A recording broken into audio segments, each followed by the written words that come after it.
Exercise 1.1 के question हो ही चुके थे। एक दो क्वेश्चन है वो होमवर्क में कर लीजिएगा, अगर नहीं है तो आप मुझसे पूछ लीजिएगा। अभी अब हमारी है एक्सरसाइज 1.2। इसका फर्स्ट क्वेश्चन है, निम्नलिखित संख्याओं को संख्या रेखा पर निरूपित कीजिए। तो देखो बेटा, ठीक है, अगर जनरली खाली संख्या कहता, जैसे सपोज दैट 1 कहता, तो हम 1 को संख्या रेखा पर एक रेखा खींचते, और आपको मालूम है यहाँ पर मिड में इसको 0, इधर को 0 के लेफ्ट की ओर नेगेटिव नंबर होते हैं और 0 की राइट की ओर क्या होते हैं, पॉजिटिव नंबर होते हैं। तो आप उसको सीधे सीधे रिप्रेजेंट करते हो, यहाँ पर भी कर सकते हैं, पर थोड़ा सा आप लोग मैं फिर भी बता देती हूँ। जैसे फर्स्ट पार्ट है आपके पास 7/4, तो 7/4 को हमने संख्या रेखा पर निरूपित करना है। तो आप एक स्केल से पेंसिल से इसको ड्रॉ करेंगे, सबसे पहले एक संख्या रेखा, फिर आप क्या करेंगे, 4 से 7 को डिवाइड अगर करेंगे तो 4 2 जा 8, जो कि 7 से क्या है, बड़ा है, तो 4 1 जा 4, इनकी 7/4 करेंगे, माइनस करके कितना आएगा 3। तो अभी आपका मिक्स्ड फ्रैक्शन बन जाएगा। जिससे डिवाइड करते हैं वो हमेशा अपॉन में रहता है, जितनी बार डिवाइड होता है वो यहाँ पर आता है, जितना आपका रिमाइंडर, जिसको आप क्या बोलते हैं, शेषफल कहते हैं, वो आपका कहाँ आता है, सबसे ऊपर। तो यानी कि जो आपका मिक्स्ड फ्रैक्शन आ गया 7/4, 1/3/4। तो कहने का मतलब है कि वह 1 से तो बड़ा होगा लेकिन 2 से क्या हो गया है, छोटा। तो यानी कि जो 7/4 है वो 1 और 2 के मिड में आएगा। 1 और किसके बीच में आएगा, 2 के, क्योंकि पॉजिटिव इंटीजर है तो पॉजिटिव हमेशा 0 से राइट की ओर जाता है, जैसा कि अभी आप लोगों को बताया। तो 1 और 2 के बीच में आएगा। तो देखिए बेटा, यहाँ पर क्या है, 7/4। तो यानी कि 1 और 2 के बीच में हम कितने भाग बनाएंगे इसके, यहाँ पर देखिए 1 और 2 के बीच में। तो 1 मतलब देखो इसके अपॉन में क्या दिख रहा है आपको, 4। तो 1 का मतलब हमने क्या लिख दिया, 4/4, ताकि 4 से 4 काटो, फिर से क्या आएगा, 1। अब इसको आप काउंट नहीं करेंगे तो इनकी कितना आएगा, ये आएगा आपका 5 6 और 7। ठीक है, तो हमारे पास सबके बीच में बराबर स्पेस छोड़ना, क्योंकि आपको क्या स्केल होगा, आप स्केल से मेजर करके लाइन ड्रॉ करेंगे। तो देखिए इसको छोड़ देंगे आप, 5 6 7, तो सबके अपॉन में क्या है, 4, तो 5/4 6/4 7/4, और यही आपने रिप्रेजेंट करा था, जिसको मैंने एक सर्कल से जैसे बना दिया। ठीक है, सेकेंड पार्ट आपके पास है -5/6। तो सबसे पहले हम इसमें देखेंगे कि इन दोनों में कौन बड़ा है। तो इन दोनों में मतलब जिसको आप क्या बोलते हैं, न्यूमरेटर, और इसको क्या बोलते हैं, डिनोमिनेटर, जिसको हम बोलते हैं अंश, और इसको क्या बोलते हैं, हर बोलते हैं। दूसरा, इस संख्या के आगे हमारे पास काहे का साइन है, माइनस का। तो अभी मैंने जैसा कि अभी आप लोगों को बताया कि नेगेटिव वाले जो भी नंबर होंगे, जो भी आपके इंटीजर होंगे, वो लेफ्ट की ओर रिप्रेजेंट किए जाते हैं, और जो पॉजिटिव होंगे वो कहाँ की ओर किए जाते हैं, राइट की ओर। तो सबसे पहले हमारे पास क्या है क्वेश्चन, -5/6 है। तो हमने देखा इसमें डिनोमिनेटर बड़ा है किसकी अपेक्षा, न्यूमरेटर की अपेक्षा। ठीक, अब डिनोमिनेटर क्या है आपका 6 और न्यूमरेटर क्या है 5। इनकी 6 से अगर 5 को हम डिवाइड करते हैं तो अपने आप इसकी वैल्यू क्या आ जाएगी, 1 से क्या आएगी, छोटी आएगी। लेकिन वो किसकी ओर क्यों आएगी, कहा मैंने आपसे, लेफ्ट की ओर। तो हमारे पास यहाँ पर 0 है, 0 के बाद अगला हमारे पास क्या आएगा, -1 -2, इस तरीके से हम लिखते रहेंगे। बट हम इसको क्या करेंगे, ये 0 है, यहाँ हमारे पास -1 है। ठीक, अब हमने क्या किया, 0 और 1 के कितने भाग किए, क्योंकि हमारे अपॉन में क्या है, 6 है। तो अब आप 0 और 1 के भाग कैसे करें, देखिए 0 के बाद क्या गया, -1/6, -2/6, -3/6, -4/6, -5/6। तो 5/6 रिप्रेजेंट करना था हमने, तो आप इसको इस प्रकार से इसमें सर्कल ड्रॉ कर देंगे। देखो 0 को आप काउंट नहीं करेंगे, तो इनके 1 2 3 4 5 भाग बनाए। कितने भाग बनाए, 5। तो अपॉन में 6 है तो अपॉन में 6, अगर अपॉन में 7 होता तो अपॉन में आप क्या लिखते, सब नंबर होती है अपॉन में क्या लिखते, 7। ठीक, तो अब आ गया होगा आप लोगों को ये क्वेश्चन समझ में। अब नेक्स्ट क्वेश्चन है, ऐसी 5 परिमेय संख्या लिखिए जो 2 से छोटी हो। परिमेय संख्या का मतलब क्या होता है कि वे संख्याएं जिन्हें हम P/Q के रूप में लिख सकते हैं, उन्हें परिमेय संख्या कहते हैं। ये मैंने आप लोगों को परसों भी बताया था। ऐसी संख्याएं जिन्हें हम P/Q के रूप में रिप्रेजेंट कर सकते हैं, उसे क्या बोलते हैं, परिमेय संख्या। अब हमसे कह रहा है 2 से छोटी 5 परिमेय संख्या। कितनी परिमेय संख्या, 5, और किससे छोटी, 2 से। तो 2 से छोटी का मतलब क्या होगा, जैसे कह रहा है 2 से छोटी 5 परिमेय संख्या, 5 रेशनल नंबर, जिसको हम इंग्लिश में क्या बोलते हैं, 5 रेशनल नंबर। अब 2 से छोटी क्या क्या होंगे, पहला क्या हो जाएगा 2 से छोटा 1, अगला क्या होगा 0, अब 0 के बाद फिर अगला क्या होगा छोटा, -1, अगला -2, फिर -3। तो कितने हो गए, 1 2 3 4 5। या तो ये हो सकता है, या हम क्या करेंगे, देखो यहाँ पर सबसे पहला क्या आ गया 2 से छोटा, अथवा करके यहाँ पर, अथवा पहला क्या आ गया आपका 1 आ गया, दूसरा 0। अब देखो पहले 0 और 1 के बीच में, दो परिमेय संख्याओं के बीच में एक परिमेय संख्या और आती है, उसको हम कैसे निकालते हैं मैं आप लोगों को बता दे रही हूँ। जैसे पहला परिमेय संख्या क्या है 1, दूसरी परिमेय संख्या कितनी है 0। तो 1 और 0 को ऐड करो तो टोटल कितनी हो रही है 1 2, तो अपॉन में क्या आ जाएगा 2।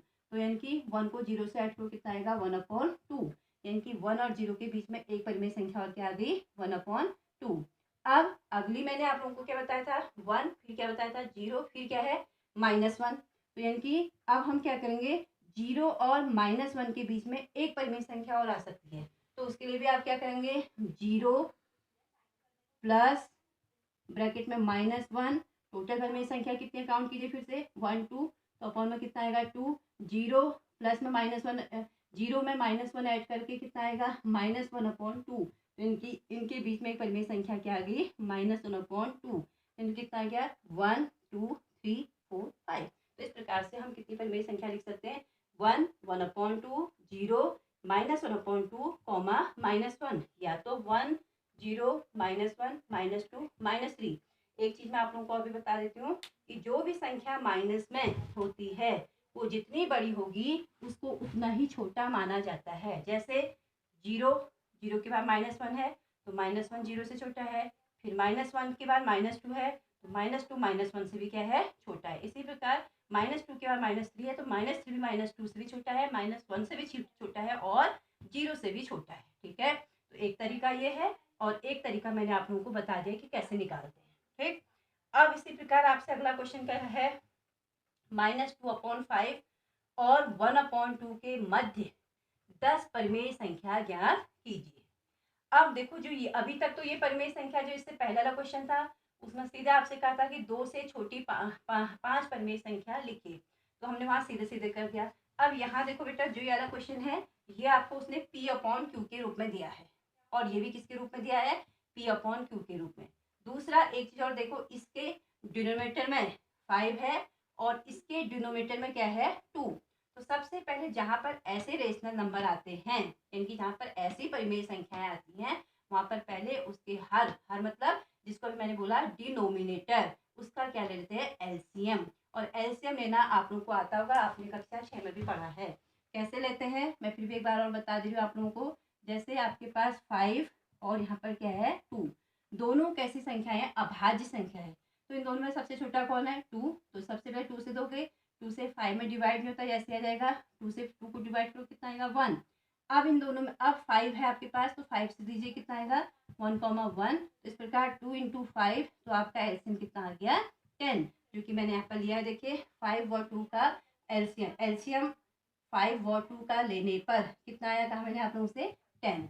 तो अब हम क्या करेंगे, पहली जो रेशनल नंबर है -2/5 को इसके हर में 10 बनाने के लिए यानी कि 10 बनाने के लिए 5 को किससे इंटू करना पड़ेगा 2 से। अगर 2 से नीचे इंटू किया है तो 2 से आप ऊपर भी इंटू करेंगे तो 2 2 जा 4 -4/10 आएगा। इसी प्रकार दूसरा रेशनल नंबर क्या है 1/2 है, इसके डिनोमिनेटर में भी आपको कितना बनाना है 10। तो 2 को किससे इंटू करेंगे 5 से, तो 10 आएगा। तो अगर 5 से नीचे किया तो 5 से ऊपर भी, तो 5 1 जा 5/5 2 जा 10।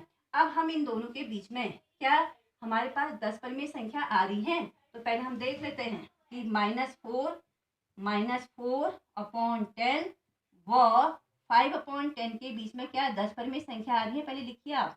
तो कितना आएगा -4 के बाद -3, क्योंकि यहाँ बढ़ रहा है यहाँ धनात्मक की ओर जा रहे हैं तो इससे छोटी संख्या आएंगी, इससे बड़ी संख्या है मतलब -3/10, फिर -2/10 ऐसे ही क्योंकि इंक्रीमेंट हो रहा है ना। माइनस फिर कितना आएगा 1/10, 0/10, फिर 1/10, फिर आपके पास 2/10, फिर 3/10, 4/10 और फिर क्या आएगा लास्ट में आपके पास 5/10। तो अब 5/10 और -4/10 के बीच में काउंट करें तो अगर 10 है तो ठीक है, अदरवाइज नहीं है तो फिर हम और करेंगे इसको आगे को सॉल्व। 1 2 3 4 5 6 7 8 8 ही हो रही है, तो यानी कि इसके बीच में अभी भी 10 परिमेय संख्या नहीं आ पाई है।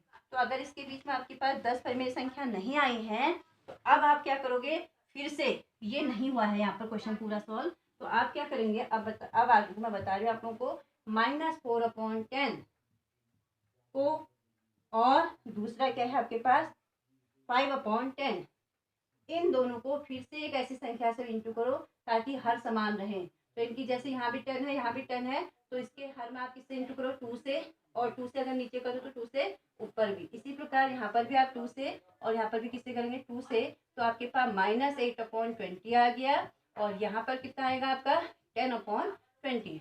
अब आप इन दोनों के बीच में काउंट कीजिए कि 10 पर मेरी संख्या आ रही है नहीं आ रही है, तो -8/20 कॉमा फिर कितना आएगा -7/20, -6/20, -5/20, -4/20, -3/20, -2/20, -1/20 एंड 0/20। कितने हो गए, 1 2 3 4 5 6 7 8, फिर कितना आएगा 1/20, फिर 9, फिर 2/20। तो इस प्रकार डॉट डॉट करें, लास्ट में आपके पास क्या है 10/20। तो इसके बीच में 10 परिमेय संख्या हमारी आ गई और यही हमारा क्या हो जाएगा आंसर।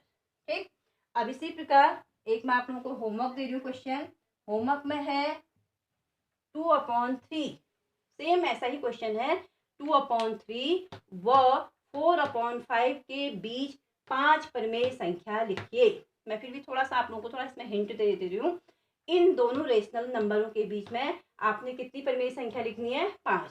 तो हम फिर से यहाँ पर क्या करेंगे, इस डिनोमिनेटर का क्या ले लेंगे, एलसीएम लेंगे। देखो मैंने यहाँ पर लिखा भी है एलसीएम ऑफ 3 and 5 इज कितना आएगा 15। अभी मैंने आप लोगों को एलसीएम निकालना बताया कि कैसे निकालते हैं, ठीक है। तो इनकी इसके डिनोमिनेटर में भी आपको 15 लाना है और इसके डिनोमिनेटर में भी आपको क्या लाना है 15। तो 2/3 को हमने किससे मल्टीप्लाई किया, 5/5 से मल्टीप्लाई किया, तो 5 2 जा 10/15, और दूसरा कितना है 4/5 है, तो 4/5 को भी किससे मल्टीप्लाई किया 3/3 से, तो 4 3 जा 12 और 5 3 जा 15। अब इन दोनों के बीच में देखिएगा अगर 5 परिमेय संख्या आ गई तो ये आपका आंसर हो जाएगा। अगर नहीं आ पाई तो आप फिर से डिनोमिनेटर को सेम करते हुए किसी ऐसी संख्या से इंटू करना कि ताकि उनके बीच में कितनी परिमेय संख्या आ जाए 5। ठीक है, तो इतना काफी आज के लिए, फिर बाकी मैं कल आपको नेक्स्ट